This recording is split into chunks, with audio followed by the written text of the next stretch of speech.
नमस्कार। इस दिल से के एपिसोड में हम कुछ ऐसी बात पे चर्चा करेंगे और ऐसे शख्स के बारे में चर्चा करेंगे जो मैं समझता हूँ कि अगर उत्तर प्रदेश में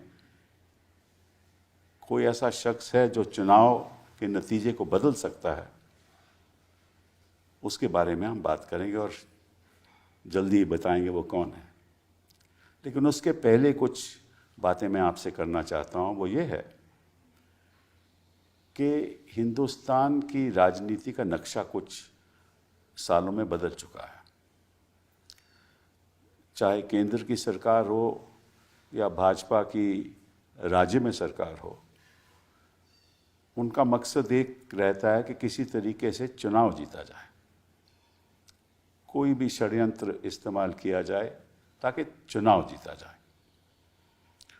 और सबसे पहले तो वो संस्थाओं का कब्जा करते हैं, मीडिया तो कब्जा कर चुके हैं, और फिर वो जो खास राजनीतिक लोग हैं विपक्ष के, उनके ऊपर केस दर्ज करते हैं, अक्सर झूठे होते हैं, और ताकि वो कचहरियों में जाते रहें, अपनी बेल कराते रहें, उनको जेलों में बंद भी किया जाता है और प्रेशर भी डाला जाता है कि आप अपना रवैया बदलिए।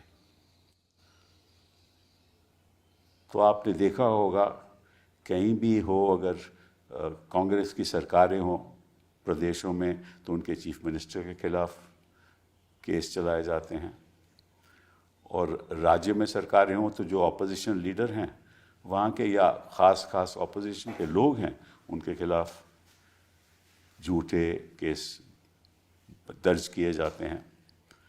और सबसे ख़तरनाक बात यह है कि शासन और इन्वेस्टिगेटिंग एजेंसीज, जो पुलिस इन्वेस्टिगेट करती है, इन्वेस्टिगेशन एजेंसीज शासन के इशारे पे चलती हैं। झूठा केस बनाना हो तो बन जाएगा, और केस अगर नहीं भी दर्ज होना हो, उस लायक नहीं भी हो, तो फिर भी दर्ज होगा, एफआईआर दर्ज हो जाएगी, फिर निश्चित रूप से उसकी इन्वेस्टिगेशन होगी और झूठ बयान लेकर एक चार्जशीट भी फाइल हो जाएगी। पर वो लड़ता रहे इतनी देर में। जो नीचे की अदालतें हैं, हमने देखा है, तो वो तो अक्सर कन्विक्ट ही करती हैं। क्यों कन्विक्ट करती हैं, ये मैं आपके ऊपर छोड़ता हूँ। लेकिन ऐसे ही राजनीति में ऐसा बदलाव आया है कि लोकतंत्र को बहुत भारी खतरा है। और हम दिल से के एपिसोड में कुछ ऐसी बातें आपसे, कुछ ऐसी बातों पर चर्चा करेंगे, कुछ कानून के किस्से आपको कुछ एपिसोड्स में दिखाएंगे और उसकी असलियत आपको बताएंगे, ताकि आपको भी ये ज्ञान हो जाए कि किस तरह से हमारी राजनीति चल रही है। तो जिस शख्स के बारे में जो मैं समझता हूँ कि एक बहुत ही अहमियत है उनकी उत्तर प्रदेश में, वो हैं आज़म खान साहब। आपका आज़म खान साहब बहुत स्वागत है। मुझे ये जानकारी नहीं थी कि आप वकील भी थे। आपने 1974 में अलीगढ़ मुस्लिम यूनिवर्सिटी से लॉ भी पास किया, और आप स्टूडेंट पॉलिटिक्स में भी रहे, आप एएमयू के जनरल सेक्रेटरी भी थे। और मुझे ये भी नहीं मालूम था कि आप इमरजेंसी में आप जेल भी गए। फिर आपने हमेशा वकील के नाते गरीब तबकों के लिए लड़ाई लड़ी, लेबर राइट्स के लिए लड़ाई लड़ी, रिक्शा वालों के लिए लड़ाई लड़ी, आपने बीड़ी वर्कर्स के लिए लड़ाई लड़ी, आपने टेक्सटाइल लेबरर्स के लिए लड़ाई लड़ी। फिर आप जब पॉलिटिक्स में आए तो आप तो फाउंडर रहे समाजवादी पार्टी के, सुना है आप फाउंडर रहे मुलायम जी के साथ। और इस बीच जब आपने 10 बार रामपुर में चुनाव भी जीता, 10 बार, कहने की बात ज्यादा होंगे क्योंकि बीवी भी जीती। अच्छा, ओके। और बेटा भी जीता। उसी कॉन्स्टिट्यूंसी से मैं एमपी भी हुआ। एमपी भी बने आप। तो इस तरह 13-14 राज्य सरकार में आप बहुत अहम मंत्री भी रहे, 4 बार। हाँ। तो आपने, मतलब कि आपका जो राजनीतिक जीवन है वो मैं समझता हूँ कि मेरी उम्र से ज़्यादा है। आपकी उम्र से ज़्यादा। तो आप वैसे 1980 से लेकर 92 तक आपने कई पार्टी बदली भी? नहीं, कोई नहीं। नहीं बदली? पहले आप जनता पार्टी में नहीं थे? मैं जनता पार्टी में था। हाँ। उसके बाद जब वो टूटी तो हम तो चौधरी लोकदल में चरण चले सिंह गए? चौधरी चरण सिंह साहब के फिर ग्रुप जनता के। दल में गए? फिर जब जहाँ जहाँ मुलायम सिंह जी गए वहाँ वहाँ। जो भी ना, तो पार्टी तो बदली ना। फिर आप एक बार एसपी में आए तो उसके बाद आपने कभी नहीं बदली? नहीं, एसपी का तो मैं फाउंडर मेंबर ही रहा। जी हाँ। और जब बेगम हजरत महल पार्क में एक बहुत तारीखी सम्मेलन हुआ जिसमें समाजवादी पार्टी बनने का ऐलान हुआ, तो उसका संविधान भी मैंने ही रखा था। अच्छा। और उस दिन मैंने बताया था कि मेरी अपनी ज़ाती हैसियत क्या होगी पार्टी में और हिंदुस्तान में। जिस तरह कभी मौलाना मोहम्मद अली जौहर से ये पूछा गया कि आपका मज़हब क्या है, तो उन्होंने कहा कि मैं पहला मुसलमान, मैं दूसरा मुसलमान और मैं आखिरी मुसलमान। लेकिन अगर कोई मुझसे मेरी वतनियत पूछेगा तो मैं कहूँगा मैं पहला हिंदुस्तानी, मैं दूसरा हिंदुस्तानी और मैं आखिरी हिंदुस्तानी। जी हाँ। ये मैंने अपनी हैसियत उसी दिन वाज़े कर दी थी कि मेरे जीने का तरीक़ा ये होगा, ताकि समाज ये जान ले कि अगर उन्हें मेरे ख़यालात से इत्तेफाक हो तो मुझे वोट करें और ना हो तो ना करें, क्योंकि सबको अपने अकायद पर कायम रहने का हक़ संविधान भी देता है और हर शख्स का मज़हब भी देता है, हमारा समाज भी देता है। कोई किसी से ज़बरदस्ती नहीं करता। मैंने पार्लियामेंट में जो पहली तकरीर की थी उसमें यही कहा था कि अगर कोई नाराए तकबीर अल्लाह अकबर इसलिए कहे कि पड़ोस में सोते हुए बच्चे उड़ जाएं और दहशत फैल जाए, तो मैं कहूँगा कि ये इस्लाम का नारा नहीं है। लेकिन अगर कोई हर हर महादेव का नारा भी लगाएगा दहशत फैलाने के लिए, तो मैं कहूँगा ये धर्म का नारा नहीं है। तो इस सोच को लेकर हमने समाजवादी पार्टी बनाई थी। आपने फिर यूनिवर्सिटी बेल जौहर यूनिवर्सिटी भी बनाई? सब वो तो दरअसल ऐसा हुआ कि मैं, जैसे आपने शुरू में फरमाया कि मैं लेबर मूवमेंट में भी रहा, और जब पहली सरकार बनी तो मैं लेबर मिनिस्टर भी रहा और मैं बीड़ी वालों के साथ बैठता था। दरअसल हमारी लड़ाई फ्यूडलिज्म के ख़िलाफ़ थी। जी हाँ। और मज़दूर थे हमारे यहाँ, या तो बीड़ी बनाते थे या रिक्शा की इंडस्ट्री थी, यानी रिक्शा चलाने वाले इतने ज़्यादा थे। मुझे याद है कि एक मौके पर जब मैंने बीड़ी मज़दूरों की हड़ताल कराई तो 30 दिन से ज़्यादा हड़ताल चलने के बावजूद भी भुखमरी फैल गई, लेकिन मालिकों ने उजरत नहीं बढ़ाई। मैंने जब उनसे रिक्वेस्ट करी कि एक पैसा, उस ज़माने में एक पैनी होती थी, एक पैनी बढ़ा दीजिए, तो मालिक ने कहा कि हम बढ़ा तो देते, लेकिन इस पैनी बढ़ाने से मज़दूर की हिम्मत बढ़ जाएगी। इत्तेफाक ये हुआ कि जब अगला इलेक्शन हुआ, सरकार बनी और मैंने उन्हीं मालिकों से 45 रुपया बढ़वाए थे। अरे वाह। और इनकलाब ये था कि जहाँ बीड़ी की ब्रांचेस होती थी, जहाँ बीड़ी बनती थी, वहाँ तंबाकू, पत्ता, गंदगी सब कुछ होता था। वो झाल कहलाता था जिस पर वो बैठते थे, और मैं वहीं बैठकर उनके साथ चाय पीता था। वहीं से मैंने लड़ाई शुरू की थी। तो वो जब एमपी साहब वोट मांगने आते थे तो उसे झाड़ते थे कि गंदगी झड़ जाए, लेकिन वो इतनी धूल होती थी कि नवाब साहब को बहुत सी छींकें आती थी और उन्हें बैठना पड़ता था। और नहीं बैठते थे तो लोग कहते थे आपको वोट क्यों देंगे, आजम भाई यहाँ बैठते हैं, आप क्यों नहीं बैठेंगे। और आखिरकार वो हारे भी, उन्हें हराया भी हमने ही। रिक्शा हमारी यहाँ इंडस्ट्री थी। अब पिछली सरकार में जब मौका मिला तो ये कॉन्सेप्ट मेरा ही था कि रिक्शों को बदलकर हम सरकार की तरफ से ऑटो रिक्शा देंगे, और पूरे उत्तर प्रदेश में हमने रिक्शे लेकर ऑटो रिक्शा दी थी, क्योंकि वो एक तीर चुभा हुआ था गुर्बत का मेरे दिल में। उसे निकालने की कोशिश की। टेक्सटाइल मिल की हड़ताल हुई, महीनों हड़ताल चली, लेकिन किसी घर का चूल्हा नहीं बुझने दिया मैंने। मैं चंदा मांग कर लाता था। और यहाँ तक आप, यानी ये बड़ा तारीख़ी वाक़या है कि मैं एमएलए था उस वक्त, चौधरी चरण सिंह साहब का उस ज़माने में बड़ा नाम था। लेबर मूवमेंट के बड़े दुश्मन हुआ करते थे वो। मैं उनका बड़ा चहीता था। मेरा टिकट कट गया था, मैं एक इलेक्शन हारा भी हूँ। तो जब मैं उनसे मिलने के लिए गया तो मुझसे बोले क्यों, आप तो हारे हैं। मैंने कहा नहीं साहब, मैं बहुत कम वोटों से 1100 वोट से हारा हूँ। बोले नहीं, आपकी तो ज़मानत जब्त हुई थी। मैंने कहा नहीं साहब, ये तो बात गलत है। तो बोले नहीं, तुम झूठ बोलते हो। मैंने कहा साहब, हम तो हंसी में भी कोई झूठ नहीं बोलते। तो उन्होंने अपना चश्मा उतारा, जैसे मैंने लगा रखा ऐसी था, चश्मा उतारा और कहा अपने पीए से ज़रा वो इलेक्शन कमीशन की किताब लाओ, ये झूठ नहीं बोलते हैं साहब। वो किताब उन्होंने देखी और जितने वोट मैंने बताए थे, मैं 1100 कुछ वोट से हारा था नवाबों से, और इसलिए हारा था कि मैं बहुत छोटा था। मैं समझता था मैं शहर की कॉन्स्टिट्यूंसी से लड़ रहा हूँ, तो ये जो देहात है इससे मेरा क्या लेना देना, जबकि 40% वोट वहाँ था। इस ज़माने में ना मोबाइल थे ना टीवी था, स्टेंसिल से दीवारों पर छापा जाता था, हैंडबिल साइकिल से हम बांटा करते थे, ये वो ज़माना था। तो जब उन्होंने देखा तो कहा अच्छा, जिलाध्यक्ष झूठ बोल गया। एक साहब थे जिलाध्यक्ष, जिनकी बड़ी लंबी सफ़ेद दाढ़ी थी। अब पीए से कहा कि उस झूठे को पार्टी से निकालो, अध्यक्ष पद से हटाओ, और आज के बाद पाबंदी है घुसे का नहीं वो यहाँ। मुझे बी फार्म ए फार्म दोनों मिला, मैंने चुनाव लड़ा, मैं जीता। और जब जीत कर आया तो मैंने कहा कि साहब, मेरी एक दरख्वास्त है आपसे कि जब मैं आपसे मिलने आऊँ तो आप ये समझ लें कि मैं बस से आऊँगा और सिर्फ आपसे मिलने आऊँगा। आपको सलाम करूँगा, आप जवाब देंगे ठीक है, नहीं देंगे तब भी वापस चला जाऊँगा। तो उनका ख़ास इंस्ट्रक्शंस थी कि जब आज हम आएंगे तो मुझसे मिलवाओगे। एक दिन जब मिलने गया मैं, तो मुझसे बोले कि बड़े कमज़ोर हो रहे हो।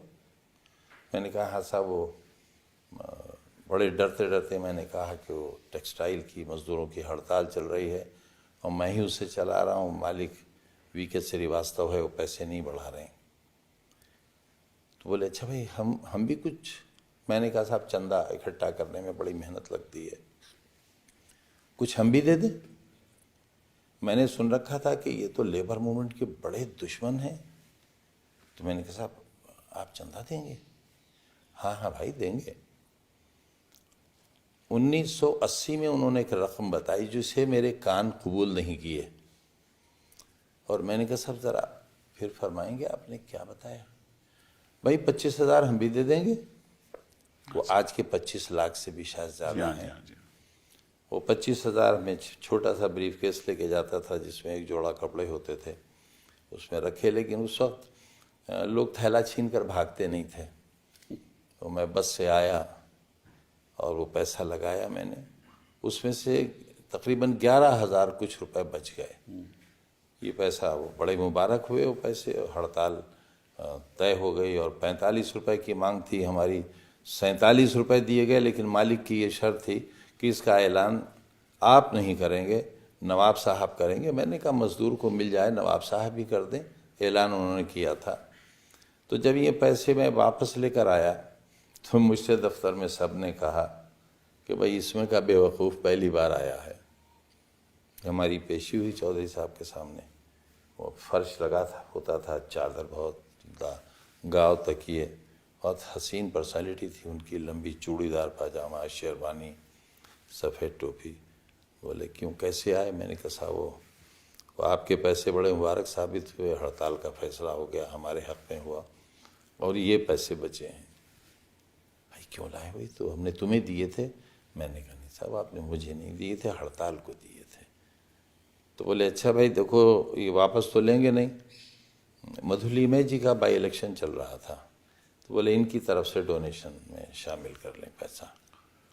तो इस तरह गरीबों से जुड़ा रहा और वो एहसास आज भी मेरे अंदर जिंदा है। लेकिन आपने स्टूडेंट पॉलिटिक्स भी की और इमरजेंसी में सुना है कि आप जेल भी गए। जी, मैं तो पौने उसके 2 बारे में साल बताएंगे रहा। कुछ?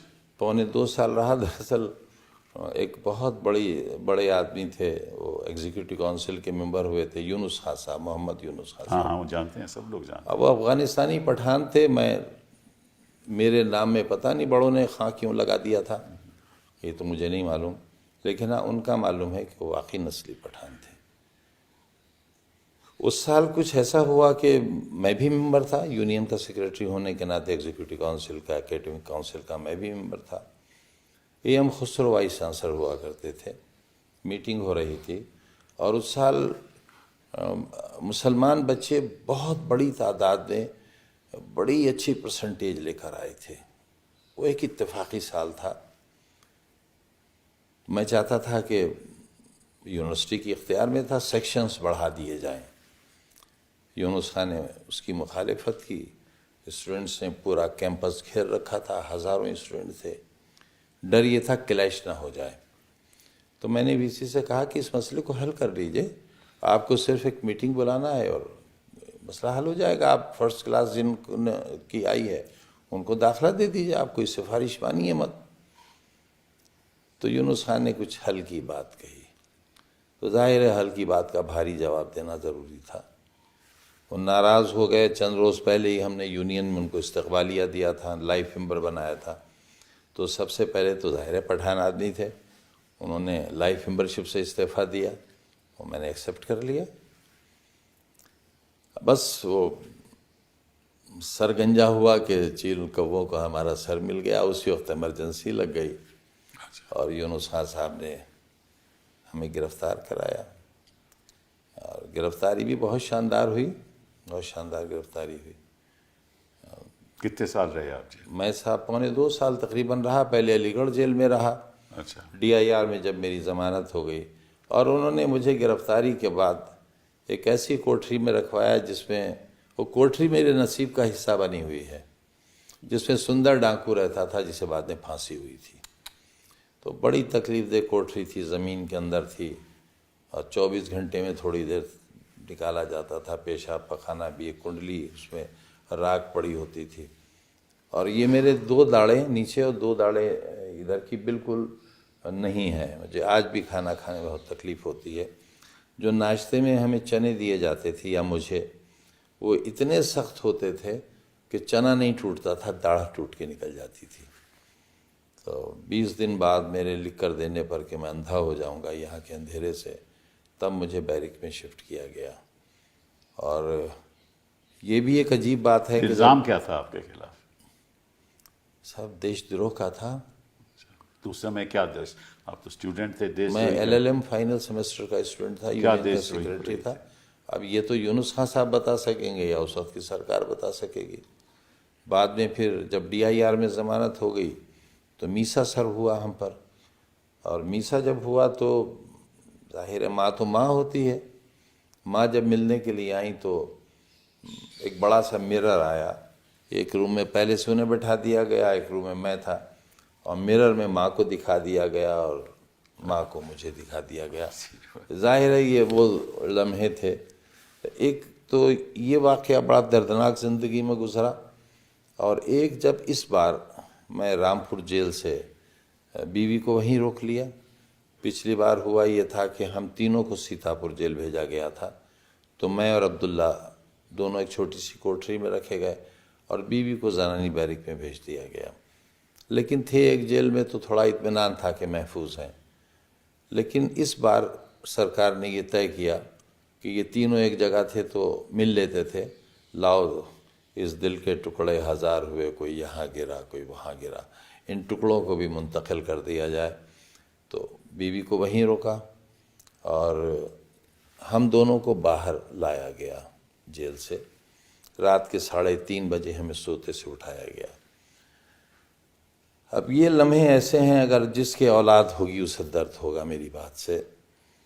फिर जब मेरे लिए अलग गाड़ी और एक बहुत बड़ी सी गाड़ी में अब्दुल्ला को जब कहा तो मैंने पूछा अधिकारियों से कि भाई ये आप क्या कर रहे हैं, मेरे साथ भेजिए, आप कहाँ लिए जा रहे हैं, अलग अलग कैसे? तो उन्होंने कहा नहीं साहब आप अलग जाएंगे, ये अलग जाएंगे, इनकी अलग जेल है, आपकी अलग है। तो मैंने पूछा मैं कहाँ की जेल में हूँ और ये कहाँ? उन्होंने कहा ये आपको रास्ते में या पहुँच कर पता चल जाएगा।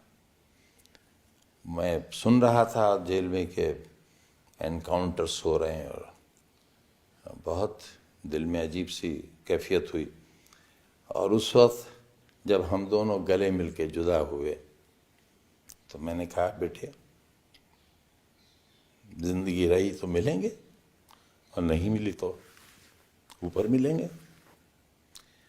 मुझे लगता नहीं था कि हम मिल पाएंगे। और लेकिन वो रात ये जब हुआ, और अगला दिन बहुत सख्त गुजरा था, जब तक ये मालूम नहीं हो गया कि वो जिंदा है। ये बताइए कि ये सब आपके खिलाफ जो होने लगा ये 2017 के बाद हुआ जी क्योंकि जब सरकार बदली और नई सरकार बनी उत्तर प्रदेश में, तो ये सब मुकदमे आपके खिलाफ किए गए। और मैं कुछ देख रहा था कि एक मुकदमा किया गया कि आपने जो अली जौहर यूनिवर्सिटी है उसने किसानों के ज़मीन पे कब्जा कर रखा। 4.25 बीघा जमीन, हाँ मुझे मालूम है, 4.25 4.25 बीघा जमीन और 27 दावेदार एक ही परिवार के। जी हाँ, जी हाँ। मैंने उन्हें बुलाया और मैंने उनसे कहा कि भाई आपकी जहाँ ज़मीन है आप ज़मीन पर कब्जा ले लीजिए। तो उन्होंने कहा हमें तो मालूम नहीं। मैंने कहा भाई मुझे भी मालूम नहीं। ये तो रेवेन्यू ऑफिसर ने एफआईआर लगाई जी, रेवेन्यू ऑफिसर ने एफआईआर लेकिन उस पर क्रिमिनल धाराएं, हर चीज़ में, सिविल मैटर्स में, सब में क्रिमिनल धाराएं लगाई गई। मुर्गी चोरी करूंगा नहीं, वो मैं? तो बात की बात है। इसमें मैं आप कुछ उसमें मैं अर्ज करूं आपसे कि जब मैंने उन्हें बुलाया, फिर मैंने उनसे कहा कि भाई पैसा ले लो, जो रेट वालों ने लिया है वो ले लो, तुम्हें ज़मीन नहीं मिल रही, मुझे भी नहीं मिल रही, लेकिन मेरी जान बख्शी कर दो, पैसा ले लो। तो उन्होंने कहा अगर पैसा लेंगे तो डीएम मार डालेगा। पैसा भी नहीं लिया उन्होंने।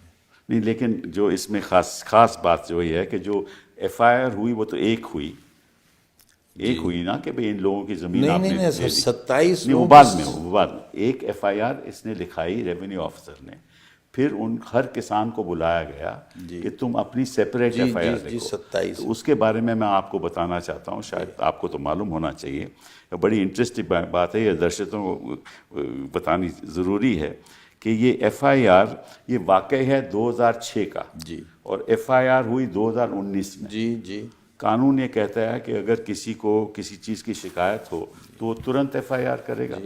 तो किसी की ऑब्वियसली कोई शिकायत नहीं थी। इस पर सुप्रीम कोर्ट के कई फैसले हैं, हम जानते हैं, मैं तो इसीलिए दर्शकों को कुछ बात बताना चाहता हूँ। तो ये एफआईआर 13 साल बाद हुई जी, और उसमें एक इंटरेस्टिंग बात यह है कि कब हुई ये, 13 जुलाई 2019 में पहली हुई जी, 4:56 पे, फिर 13 जुलाई 5:47 पे, फिर 14 जुलाई 1:21 पे, फिर 15 जुलाई 11:14 पे, फिर 16 जुलाई को 1, 2, 3, 4, 5, 6, 7, 8 एफआईआर हुई और उसका टाइम है 22:22, दैट मीन्स 10:22, फिर 10:34, फिर 10:44, फिर 10:42, फिर 11:02, फिर 11:11, फिर 11:18। मतलब कि 13 साल के बाद इन किसानों को उसी टाइम ख्याल आया कि हमें 8 एफआईआर उसी दिन उसी जगह करनी है। क्या ये अमलन संभव है ये संभव हो कि ही नहीं सकता। मिनटों के अंदर एफआईआर लिखी जाएं? इसका मतलब कि इन लोगों ने, इसीलिए मैं ये सवाल आपसे पूछ रहा और था। एक चीज़ और शायद आपकी इत्तला में हो कि एक ही क्राइम नंबर, हाँ, एक ही क्राइम नंबर, एक थाना अलग, दूसरा थाना 7 किलोमीटर दूर, बिल्कुल, और फासला सिर्फ 2 मिनट का। बिल्कुल, और हाँ बिल्कुल 2 मिनट का फैसला। तो ये तो आप फर्जी काम है। अब ये फर्जी एफआईआर भी आपके खिलाफ केस चल रहा है। सारे मुकदमे फर्जी हैं, एक भी अगर सच्चा तो दुश्मनी होता। क्यों आपके खिलाफ? सब कुछ तो मेरे अंदर होगा, इतने साल रहा। लेकिन एक बात है, जी हाँ, इन सारे मुकदमों के बावजूद कमीशन खोरी का, रिश्वत का, बेईमानी का एक भी दाग नहीं है इस दामन पर, एक भी मुकदमा नहीं है। हाँ, मैं मुर्गी ज़रूर चोरी कराई, मैंने वो भी खुद नहीं की।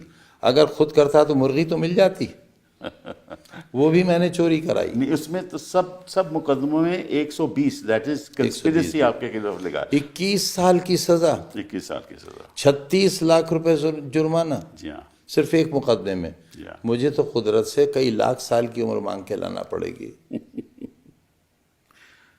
अजीब और गरीब आपके खिलाफ हो रहा है, ये क्यों हो रहा है, कैसे हो रहा है, किस लिए हो रहा है? सब हमारे साथ तो बहुत से चीफ मिनिस्टर्स रहे। मैं इतने लंबे अरसे विधानसभा में रहा, मैं आज भी सीनियर मोस्ट वहाँ का रहा हुआ एमएलए हूँ, लेकिन सभी इस कदर अच्छे वास्ते ताल्लुकात रखते थे। हाउस के अंदर बड़ी सख्त बयानी होती थी और मेरा तो आलम यह था, अल्हम्दुलिल्लाह आज भी है, कि जब मैं बोलता था तो सुई की आवाज़ भी सुनाई देती थी। अपोजिशन के लोग भी मेरी तकरीर सुनते थे कि मैं क्या कह रहा हूँ। बाहर निकलकर मुझसे चीफ मिनिस्टर्स कहते थे, भाई नाराज़ तो नहीं हो। ये रिश्ते होते थे हमारे। 1980 का दंगा हुआ मुरादाबाद में, Vishwanath Pratap Singh chief minister, opening speech मेरी, और क्या आलम था। हिंदुस्तान टाइम्स ने लिखा था उस दिन, हेडलाइन थी, a heart rending speech in Uttar Pradesh Vidhan Sabha. मुझसे, मैं जब तकरीर करके बैठा तो विश्वनाथ प्रताप सिंह जी खड़े हुए और बोले, आपने जो कुछ कहा है बिल्कुल सही है, ये आप रिकॉर्ड से चेक कर सकते हैं। मैं मुजरिम हूँ, मेरी सज़ा तजवीज़ कीजिए। मैं एकदम खड़ा हुआ और मैंने कहा कि आपकी सज़ा ये है, और बल्कि शुरू मैंने यूँ किया कि ये आपकी शराफत और जमहूरियत की जीत है कि एक मुख्यमंत्री अपने जुर्म का इकरार कर रहे हैं और अपनी सज़ा पूछना चाहते हैं। तो सिर्फ आपकी सज़ा यह है कि आप अभी अपने इस्तीफे का ऐलान कर दीजिए। तो पूरा हाउस रूलिंग पंजों पर खड़ा हो गया, हाउस एडजॉर्न हो गया, मैं बाहर आ गया। लेकिन बाहर निकलते ही हाथ मिलाया। जो करवाहट जो आज बनी कुछ हुई नहीं, है, तसव्वुर नहीं। बल्कि हम तो अपनी जेबों में पर्चे रखते थे, किसी के ट्रांसफ़र का, किसी की बीमारी का। हाउस में लड़ाई, और बाहर जैसे चीफ मिनिस्टर निकले, उन्होंने हाथ बढ़ाया, हमने हाथ में 2 पर्चियाँ दे दी, वो उसी वक्त काम हो जाता था। तो लड़ाई का तो हमें फ़ायदा होता था, क्योंकि उस वक्त नफ़रतें नहीं थी, हिकारत नहीं थी, एक दूसरे को जलील नहीं करते थे, बर्बाद नहीं करते थे। आज एक और किस्सा है आपके बारे में, एक आरोप लगा है और उसका भी वाक़या 2016 का है, और एफआईआर हुई 2019 में, जिसमें कहा गया कुछ लोगों ने कि आपने, आपके लोगों ने, आप नहीं, आपके लोगों ने आके उनके घर ढा दिया। ठीक है जी साहब, घर ध्वस्त कर दिया। 4 नवंबर 2016 को, 16 को। उससे पहले ज़मीनों पर सरकार ने कब्जे लिए। मेरा गुनाह यह है कि मैं वज़ीर था। जी हाँ। सरकार ने कब्ज़ा लिया, कब्ज़ा लेने में भी कुछ वक्त लगा होगा। उस पर मल्टी स्टोरी बहुत बड़ी इमारत बनी गरीबों के लिए, आसरा कॉलेज, आसरा योजना। यस। आसरा नाम भी मेरा ही रखा हुआ था। अच्छा। 1.5 साल तो लगा होगा। जी हाँ। फिर उसका अलॉटमेंट हुआ। जी हाँ। 4 तारीख को अलॉटमेंट हो गया, लोगों ने कब्जे भी ले लिए, जी हाँ। और 6 तारीख को एफआईआर होती है कि साहब आज हमारे मकान तोड़कर उससे पायल, खंडवे और मुर्गी चुरा ली गई। लेकिन जब अदालत में वो डब्बे खोले गए, चोरी एफआईआर में है कि सोने की पायल, चांदी की पायल, सोने की चूड़ियाँ, सोने के बुंदे। लेकिन जब डब्बे खोले गए तो एक डब्बे में एक सामान निकला, फिर एक के बजाय 2 डब्बे आए अगली तारीख पर, 2 में सामान निकला, फिर 2 का घटकर 1 हो गया, और सामान वो निकला जो ये सड़कों पर बिकता है, वो मसनूई वाला। उसमें किसी में सोने और चांदी का कोई आइटम नहीं। लेकिन प्रोसिक्यूशन में सुना है उन्होंने वहाँ जो मैप रखा वो किसी और जगह का मैप था कि यहाँ दूसरी जगह का वहाँ लगा दिया, और हाई कोर्ट ने उस पर बहुत बुरा माना। जी हाँ, जी हाँ। बहुत बुरा माना। तो ये जो केस हैं लगभग 94 केस, इनमें सबके नहीं आप साहब, 114। नहीं, वो तो पुराने कुछ है ना, जो ख़त्म भी हो गए, विड्रॉ भी हो गए, वो भी उन्होंने बीच में लगा दिए हैं। लेकिन अभी जो केस लाइव हैं, रीओपन करें ना फिर वो। हाँ हो सकता है, लेकिन 94 केसेस हैं, उसमें से आपको सभी में बेल रखी है, सब फिलहाल तो सब में बेल है। वो तो आप ही तो देखा है। नहीं वो तो ठीक है, लेकिन उसमें आप क्या करते हैं कि जब बेल हो जाती है तो एक और सेक्शन आईपीसी का लगा देते हैं। 3 धाराएं बढ़ा दी ताकि मैं रोक लिया जाऊं। मैंने तो बंधा हुआ सामान खोल लिया था, फिर रहना है। तो इसके पीछे आपके कोई तो आप में ख्याल आता होगा कि इसके पीछे क्यों हो रहा है ये सब। देखिए, पहले हम एक दूसरे की सियासी मुखालिफत करते थे, जी हाँ। जनता में अपनी बात कहते थे, जनता वोट देती थी। अब ऐसा नहीं है। अब सरकार चलाने वाले वोट मांगते नहीं हैं, वोट छीन लेते हैं। जी हाँ। पूरे मोहल्ले सील कर दिए गए, घरों में बाहर से डंडेला लगाकर ताले डाल दिए गए, लाठी चार्ज हुआ, दरोगा लोग तमंचे लेकर दौड़े, कौन वोट डालने निकलेगा। अब इस तरह की नफ़रतें, डराया जाता है, धमकाया जाता है, रिश्तेदारों को प्रताड़ित किया जाता है। अब मेरा छोटा सा शादी घर था, वो मेरी बच्चों की रोज़ी रोटी का, जिस दिन शादी होती थी पुलिस चली जाती थी कि साहब एक तिजोरी चोरी हुई है, उसकी तलाश कर रहे हैं। बाराती भाग जाते थे, मुझे पैसे वापस करना पड़ते थे, लिहाजा वीरान हो गया। तो इस तरह से माशी मार भी हुई। अब ये मुकदमात जिस तरह से हम लड़ रहे हैं आप जान सकते हैं। मैं घर बेच रहा हूँ तो कोई घर खरीदने नहीं आता। मैंने पूछा क्यों नहीं खरीद रहे हो, बोले भाई आपसे कौन खरीदेगा, और मार डालेगी पुलिस हमें कि आपने क्यों खरीद लिया इसका मुजरिम का घर। एक केस जौहर यूनिवर्सिटी पे भी था कि भैया कोई म्यूनिसिपल कॉरपोरेशन के कोई मशीनें थी, वो क्या केस था ज़रा बताइए। सब वो ये कहा गया कि एक मशीन बरामद हुई। कौन सी मशीन, किस किस्म की? ये जो धूल साफ करती है, अच्छा, छोटी मशीन थी। और उसके नेक्स्ट डे जो चेयरपर्सन थी, जिनके शौहर आज भी अजहर अली खान जेल में हैं, म्यूनिसिपल कॉरपोरेशन की मशीन? जी, रामपुर म्यूनिसिपल। रामपुर म्यूनिसिपल। ये कहा कि ये म्यूनिसिपल बोर्ड की एक पब्लिक के आदमी से, जो पुलिस का मुखबिर है, उससे FIR कराई गई कि नगर पालिका की एक मशीन है जो यूनिवर्सिटी में है। हमसे कोई मतलब नहीं, अगर आप कोई चीज़ लाकर रख देंगे तो हम कोई जिम्मेदार थोड़े ही हैं। पुलिस लगी हुई है यूनिवर्सिटी गेट पर, पुलिस का पहरा है, मैं जेल में हूँ, तो मैं कहाँ से रख दूंगा लाकर। वेरी नेक्स्ट डे चेयरपर्सन का स्टेटमेंट आया, उन्होंने कहा कि नगर पालिका की जितनी मशीनें थीं उन सब की मौजूदगी है, उन सब की ये रसीदें हैं, मौके पर आप देख सकते हैं। ये मशीन इस नंबर की हमारे यहाँ कभी आई ही नहीं, ना ये हमारी है जिसे आप हमारी कह रहे हैं। इनको पता कैसे चला कि ये मशीन यहाँ है? साहब तो गैब का हाल है, उनको मालूम रहता है। नहीं नहीं, ऐसा नहीं हुआ। उनको ये कि कोई दो लड़के कुछ जुआ खेल रहे थे, उनको पकड़ा गया। वो बच्चे तो बेचारे ताश खेल रहे मैं बता रहा हूँ, वो ताश खेल रहे थे, ताश खेल रहे, वो पकड़े गए। उनको जब गिरफ्तार किया गया तो उन्होंने ये बात बताई कि इस जगह पे ये जमीन, इस जमीन पे ये मशीन है ना। उन्होंने कहा, वो तो पुलिस जो चाहे लिख, मैं ये कह रहा हूँ ना। और फिर उन्होंने कहा कि यहाँ कब्र खोदी गई और ये मशीन कब्र में अच्छा आप ये डाल दी गई, और उसकी काट दिया गया मशीन को। अब कौन बैठेगा मशीन काटने? जब अपना दामन फैलाया तो सोने चांदी से भर गया, नोटों से भर गया। मैंने उससे अपने लिए सोने चांदी के कंगन नहीं खरीदे। इतनी बड़ी यूनिवर्सिटी बनाने वाला इतना घटिया काम करेगा? नहीं, वो मशीन काटेगा कहाँ से, काटेगा कैसे? सब वही तो बताएंगे।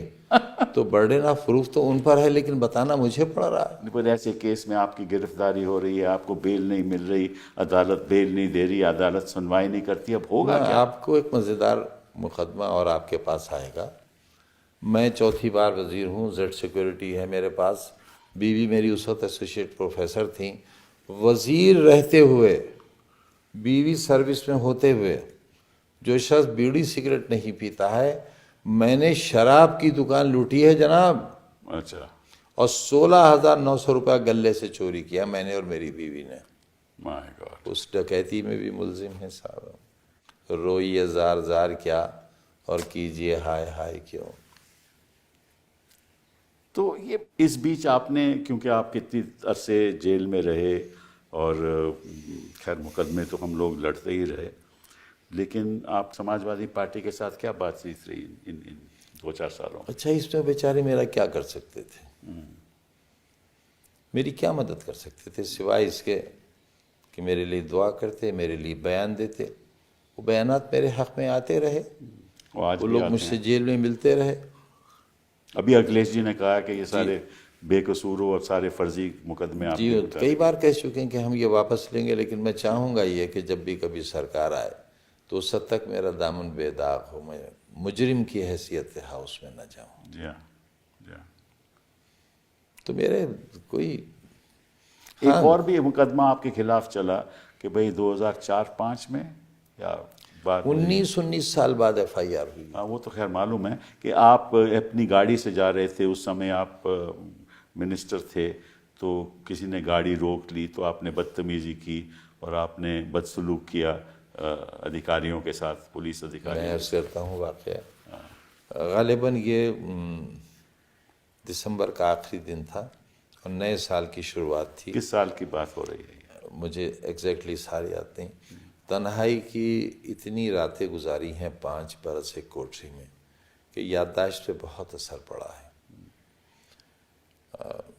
अमीर आलम खां हमारे साथ मिनिस्टर थे और मुझे पार्टी ने, मुलायम सिंह जी ने पार्टी की तरफ से गाड़ी दी हुई थी पजेरो। तो ड्राइवर गाड़ी चला रहा था, मैं पीछे बर्थ पर लेटा था। अब्दुल्ला बहुत छोटा सा था, इतना सा होगा। ये आगे बैठा था तो बच्चों की तरह ये उचक कुचक कर देख रहा था। एक रात पहले सीआरपी के गेट पर फायरिंग हुई थी। कहा गया था कि आतंकवादियों ने हमला किया। वहाँ एक साहब एसएसपी थे, उनसे जाहिर है जब हम राजनीति में हैं तो अधिकारियों से तो हमारी लड़ाई होगी ही। वो जो फैसले लेंगे उसके खिलाफ हमें उनके कुछ करना है, वरना फिर हमारी ज़रूरत क्या है। वो मुझसे नाराज़ थे। वो फिर वो डीआईजी हो गए थे। मुझे कुछ नहीं मालूम बैकग्राउंड में क्या है। पजेरो अपनी रफ्तार से चली जा रही है। मुजफ्फरनगर जाना था, मुझे 10-11 बजे तक पहुंचकर वलीमे में शरीक होना था कि एकदम अब्दुल्ला ने मुझे उठाया कि बब्बा बब्बा उठिए, देखिए देखिए बड़ी बड़ी पुलिस है, बड़ी पुलिस है। मैंने देखा कि कतार में पुलिस खड़ी है और सब राइफल्स बिल्कुल ताने हुए हैं। अच्छा। और इस तरह रोड ब्लॉक की है कि गाड़ी निकल सके। यानी आपको अगर लगाना है ब्लॉक करने के लिए तो आप पूरी सड़क रोकेंगे, लेकिन इस तरह लगाया कि गाड़ी निकल सके। उनका ख्याल ये था कि मैं मिजाजन थोड़ा सख्त आदमी हूँ इन मामलात में, तो मैं रुकूंगा नहीं। अच्छा। और जब रुकूंगा नहीं तो उनके पास जवाज़ होगा फायर ओपन करने का। मैंने गाड़ी रोक ली, शीशा उतारा। एक सम खान करके ही इंस्पेक्टर थे, उसके छजलैट थाना मुरादाबाद ज़िला, नंगा रिवॉल्वर हाथ में खुला हुआ उनके, मेरे सीने पर उन्होंने तान कर कहा कि गाड़ी से उतरिए। अच्छा। तो मैंने कहा भाई कसूर तो बताइए। तो उन्होंने कहा रेडियोग्राम है ये, और ये रेडियोग्राम ये था कि काले रंग की डार्क ग्रीन कलर की गाड़ी थी कि काले रंग की गाड़ी आ रही है रामपुर की तरफ से, जिसमें आतंकवादी भी हो सकते हैं। वैसे यानी मुझे मारने के लिए क्या जस्टिफिकेशन था। लिहाजा मैं उतरा और मैंने ड्राइवर से कहा कि बच्चे को लेकर खेतों में दूर चले जाओ ताकि अगर फायरिंग हो तो बच्चा बच जाए। और मैं सड़क के पास फुटपाथ थी, फुटपाथ के पीछे जो ज़मीन थी वहाँ मैं पालथी मारकर बैठ गया। मैंने कहा नहीं, मैं अंदर नहीं जाऊँगा। ज़ोहर की नमाज से लोग बाहर निकल रहे थे। उन्होंने जिसने भी देखा, अरे आज़म भाई अस्सलाम वालेकुम, आप कैसे? मैंने कहा भाई रोक लिया है। वो लोग जमा होने लगे और काफ़ी लोग हो गए। सारे एमएलएज मुरादाबाद के आ गए, फिर डीएमएसपी दोनों आए। अच्छा। और फोटो हैं कि उन्होंने मुझसे कहा कि साहब इससे गलती हुई, ये आपको पहचाना नहीं। अच्छा। मैंने कहा नहीं साहब, इसने तो मेरा नाम लेकर मुझसे पूछा, लेकिन फिर भी आप क्या चाहते हैं? बोले हम चाहते हैं कि आप चले जाइए, तो इसकी गलती है, इसने आपको गलत रोका।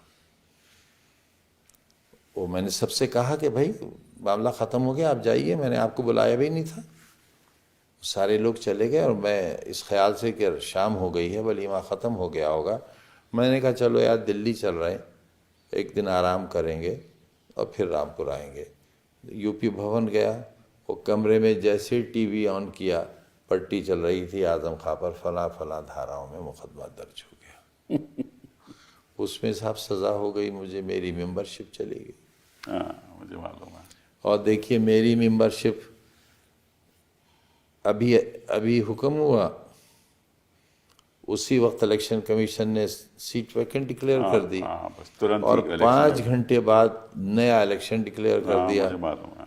मगर साहब ऐसा भी हुआ है इसी देश में, कभी होता ही नहीं, लेकिन ऐसा भी हुआ है कि बड़ा नाम है, अब मैं नाम नहीं लूँगा, एक गलती से मैंने ले दिया था, कि जब उनके खिलाफ ये फैसला हुआ तो वो डिस्ट्रिक्ट कोर्ट गए वहाँ खारिज हुआ, हाई कोर्ट गए वहाँ खारिज हुआ, सुप्रीम कोर्ट से रिलीफ मिलने तक ना तो एक्शन। आप आजम खां हो ना, हाँ साहब, तो आपकी हैसियत है, आप आजम देखिए खां हो। मेरा हक, आपकी वजह से उत्तर प्रदेश का चुनाव के नतीजे भी बदल सकते हैं।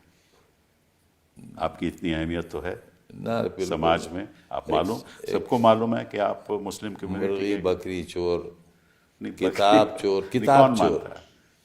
फर्नीचर आपने चोर। आपने गाय की जो घंटी होती है गले की, वो भी कहते हैं आपने चुराई। सब असल में दुख इस बात का है कि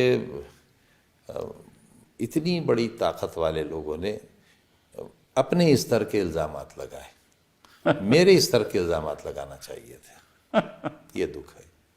और कौन से इल्जामात थे आपके खिलाफ? पायल चोरी, पायल चोरी कैसे, मतलब आपने नहीं की, वो किसी और ने की? मैंने कंस्पिरेसी कहा आपकी थी? पायल चोरी किसी और ने की, लेकिन कंस्पिरेसी जो दिमाग था, कंस्पिरेसी वो आप थे। जी जी जी, हाँ? सब मेरे। और वो एक पायल चोरी हो गई और एक बकरी चोरी, जी बकरी चोरी, भैंस चोरी, भैंस चोरी, फर्नीचर चोरी। फर्नीचर चोरी। कहाँ रखते थे आप फर्नीचर? साहब ये फर्नीचर जो चोरी का है वो यूनिवर्सिटी का फर्नीचर है। अच्छा मैं कलकत्ते जाता था अच्छा। वजीर रहकर, स्टेट गेस्ट रहता था, वो लाल बत्ती गाड़ी मिलती थी, वो मेरी कौम के गरीब लोग कबाड़ी थे, तो जब मैं जाता था तो आवाज़ें आती थी, अरे ननवा, अरे मुनवा, आओ आजम भाई आ गए, आजम भाई आ गए।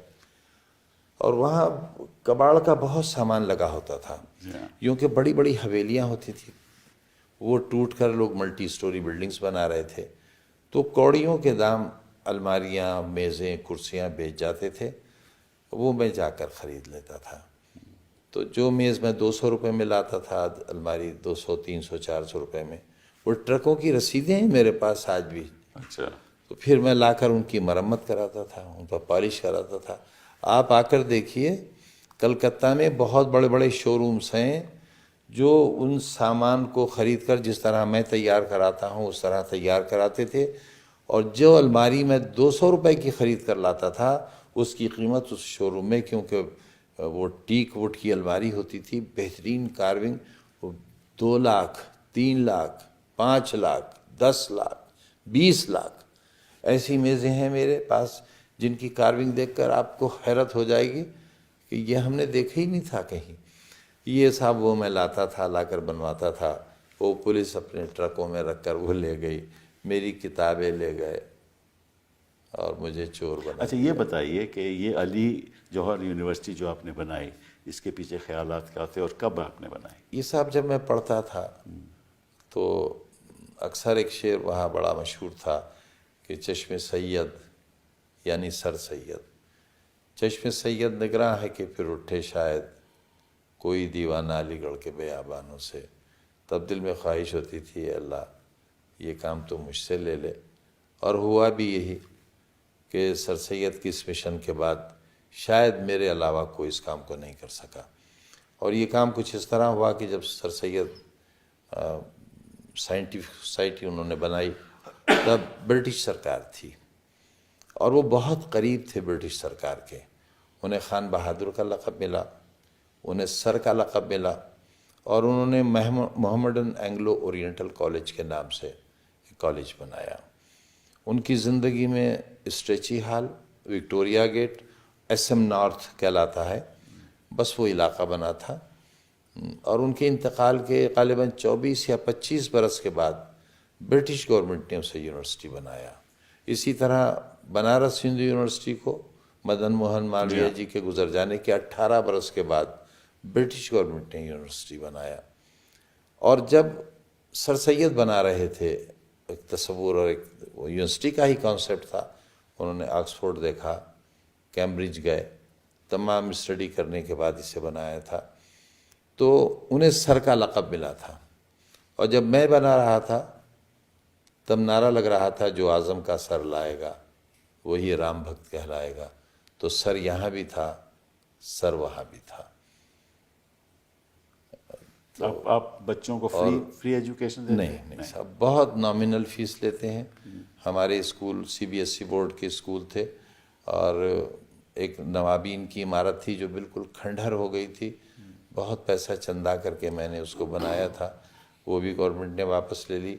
99 ईयर्स लीज पर थी 2 इमारतें और बहुत तो लीज सस्ता। कैंसिल हो गई, वो स्टे भी हो लीज गया। कैंसिल हो गई और हमारा जितना सामान था वो भी नहीं दिया।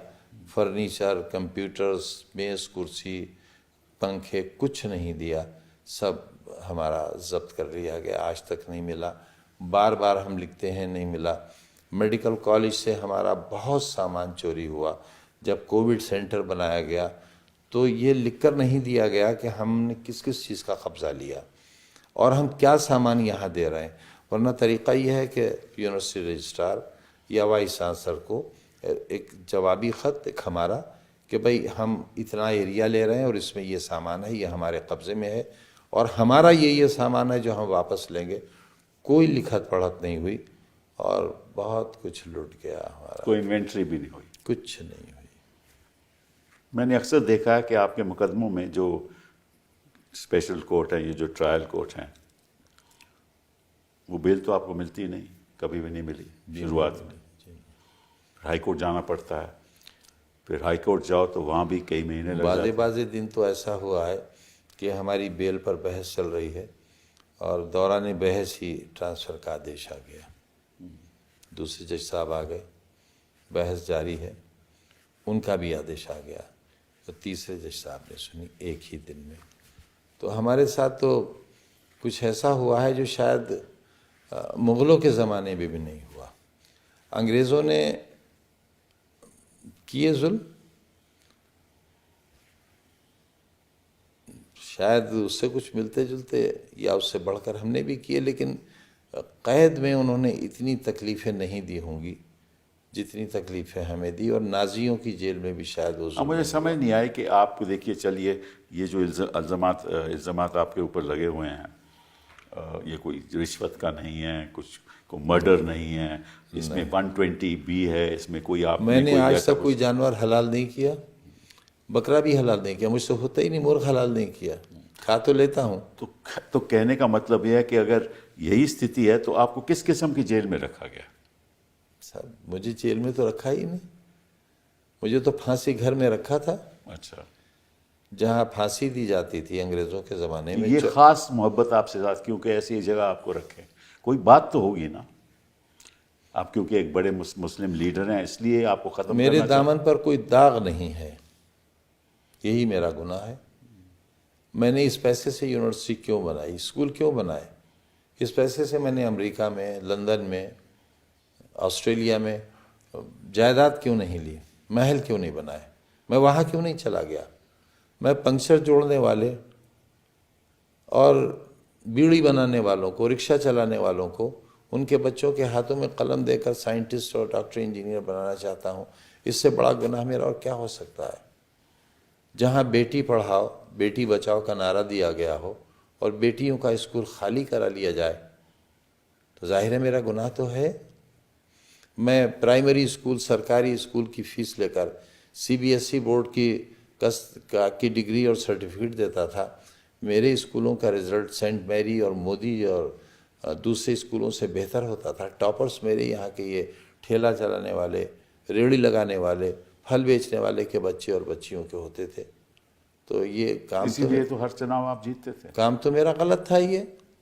तो आपको फांसी घर रखा गया, किस हालात में रखा गया ये बताइए? 24 कोठरियाँ थी, उनमें सामान भरा था, सांप, बिच्छू, बिच्छखपड़े, और सारी रात लाठी लिए बैठे रहते थे, घर कमरे में न घुसाए। छोटी सी कोठरी थी पहले तो, उस कोठरी में हम 2 थे, मैं और अब्दुल्ला थे 23 महीने तक। और फिर जब ये ज़मानत पर आ गए तो इन्हें हरदोई जेल भेज दिया, मैं यहाँ दोबारा आ गया। तो बहुत छोटी सी थी, कोई खिड़की नहीं, कोई वेंटिलेशन नहीं, और बिल्कुल अकेला रहता था। किसी कैदी को, किसी अधिकारी को आने की इजाज़त नहीं थी। डॉक्टर बहुत अच्छे थे, शायद ही उत्तर प्रदेश में कोई इतना नेक डॉक्टर हो, लेकिन हम एक हफ्ते वायरल बुखार में तड़पते रहते थे, लेकिन कोई दवा देने वाला नहीं होता था। तो अपने ही पास जो स्टॉक में दवाएं घर से कभी आती थी तो उन्हें लेकर ठीक हो जाते थे। और अब तो इतनी कमज़ोरी हो गई थी, 5 बरस तख्त पर लेटे लेटे बैठे बैठे, क्योंकि टहलने की भी कोई जगह नहीं थी वहाँ, और वो इतना ऊंची नीची ईंटें थीं कि ठोकर खाकर गिर जाएं तो हड्डी टूट जाए। मेरी बीवी गिर ही गई थी जेल में, तो उनकी हंसली टूट गई थी, बहुत दिन तक उनका इलाज हुआ जेल में। उनको क्यों जेल में रखा गया, भेजा अच्छा, गया? वो भी तो शराब की दुकान लूटी थी ना उन्होंने। उन्होंने भी शराब के जी, दुकान, और ये सब चोरियों में वो भी थी मेरे साथ। उनका भी मतलब 120 भी। जी, सब जी।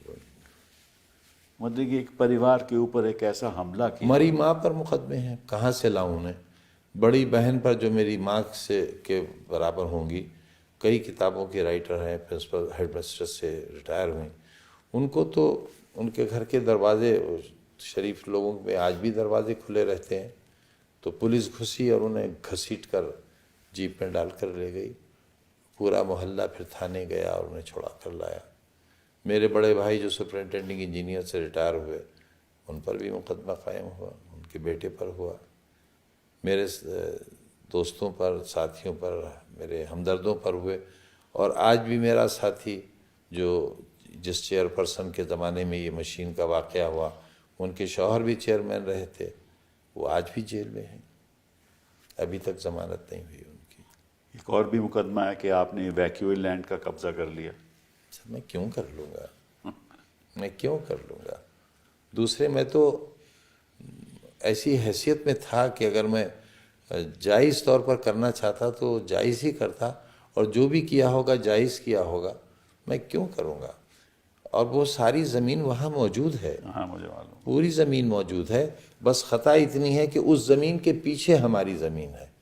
अगर मुझे मालूम होता कि ये ज़मीन का विवाद होगा तो शायद मैं वहाँ यूनिवर्सिटी बनाता ही नहीं। और ये गलती भी इसलिए हुई कि एक डीएम थे हमारे यहाँ, मेरी कबीले के थे, मेरी मज़हब के थे, उनकी जान ख़तरे में थी, तब मैं उन्हें डीएम बना कर ले गया था। वो बहुत विवादित थे, उन्होंने बहुत ज़्यादतियाँ की थी अपने डीएम रहते हुए प्रतापगढ़ में। उन्हें ले गया था मैं, उन्होंने सजेस्ट की थी ये ज़मीन कि यहाँ ले लीजिए, ये बाकी कस्टोडियन लैंड है, ये आपको अलर्ट हो जाएगी, मैं बहैसियत डीएम आपकी सिफारिश करूँगा। उन्होंने सिफारिश की, और मैं इत्तेफाक से उस वक्त जब उसका आदेश मिल रहा था ज़मीन के अलॉटमेंट का, तो बम्बई के कस्टोडियन ऑफिस में मैं बैठा हुआ था। वो अधिकारी भी सिंह साहब थे। वो ऑर्डर टाइप हो रहा था, उस वक्त की कंप्यूटराइज मशीनें नहीं थी, तो सिंपल टाइप राइटर से ऑर्डर टाइप हो रहा था। उसी वक्त एक फैक्स आया उन्हीं डीएम साहब का, और कुदरत बेहतर जाने क्या करिश्मा हुआ कि उनका एक रेडियोग्राम आया मेरे बारे में कि ये तो बहुत ताकतवर आदमी है, राजनीति में इनका बड़ा दबदबा है, और ये ज़मीन खाली नहीं करेंगे अगर इनको दे दी गई।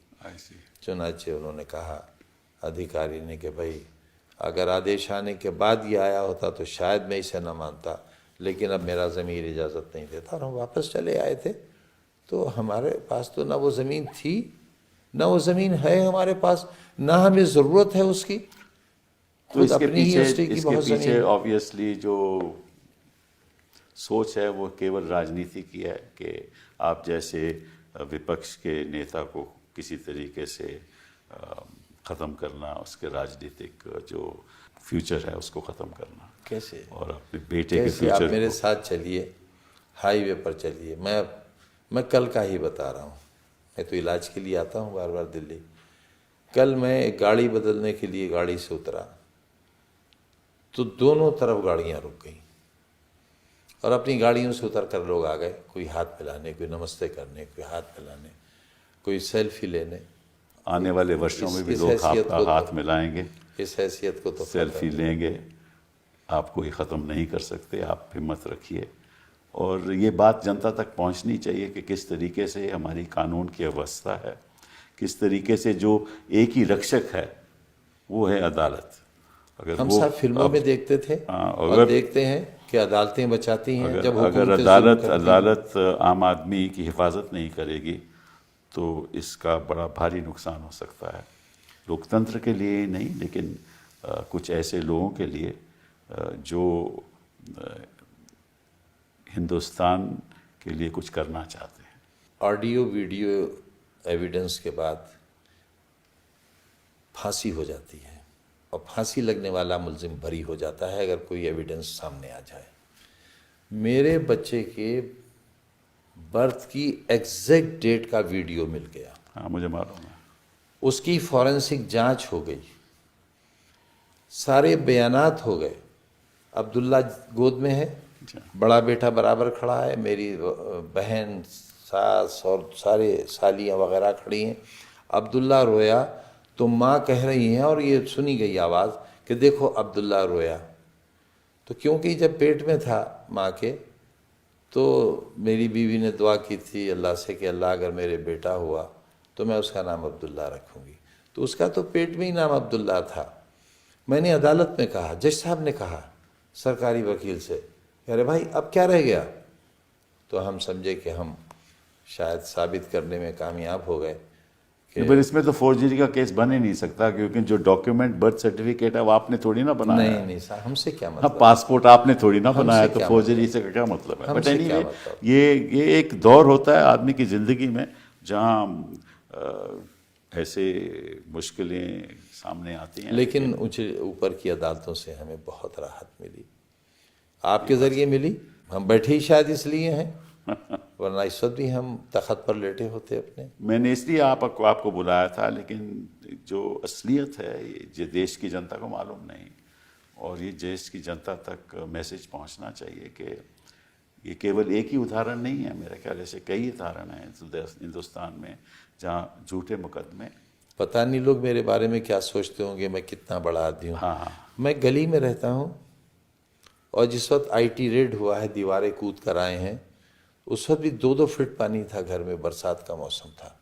मेरे पास जनरेटर आज भी नहीं है। वो लोग कहते थे अरे इतना बड़ा नाम, वो दिखावे के लिए AC लगे थे, उनका AC चलाओ। मैंने कहा साहब आप चला दो। पानी नहीं था, बाल्टियां भर भर कर लाते थे, पैरामिलिट्री के लोग थे, उनके साथ फीमेल पुलिस भी थी। बड़ी बड़ी मशीन लेकर आए थे, जांचें करेंगे। नोट गिनने के लिए 8-10 मशीनें आई थी। सुनार लखनऊ से आया था मशीन लेकर, 11,500 मेरे पास, ना 3,500 मेरे पास, 11 अब्दुल्ला सबसे रईस निकले, 11,000 कुछ उसके पास। और मेरे बड़े बेटे की टेबल पे 500-600 रुपए थे, और बीवी के पास 100 ग्राम सोना था, क्योंकि सब कुछ खत्म हो चुका था हालात के तहत। तो वो अधिकारी इतने शर्मिंदा थे, इतने शर्मिंदा थे कि जब वो सर्टिफिकेट दे रहे थे तो मैंने कहा कि आप पर कोई इल्ज़ाम ना आ जाए, आप थोड़े दीवारें तोड़कर और देख लीजिए और फर्श तोड़ लीजिए, आप पूरा घर गिरा दीजिए, मैं आपको लिख कर देता हूँ कि ना मैं कोई मुआवजा मांगूंगा, ना मैं आपसे शिकायत करूँगा, लेकिन आप मुझे इतने अच्छे लग रहे हो, मेरी वजह से आप पर कोई आँच ना आए, आप इस घर को बुलडोज़र मंगा कर गिरा दो। तो उनका बुलडोज़र तो यहाँ ही नहीं सकता, हमारी तो कार नहीं आ सकी, और हम जानते हैं क्या हो रहा है आपके साथ। चलिए आदम खान साहब, बहुत बहुत धन्यवाद आपका, आप यहाँ आए और अपनी जो दर्दनाक कहानी है दर्शकों के सामने रखी, और देश की जनता को ये पता लगना चाहिए कि कानून की व्यवस्था क्या है। आज के दिन बहुत ख़तरनाक दौर से हिंदुस्तान आगे बढ़ रहा है। बहुत बहुत धन्यवाद।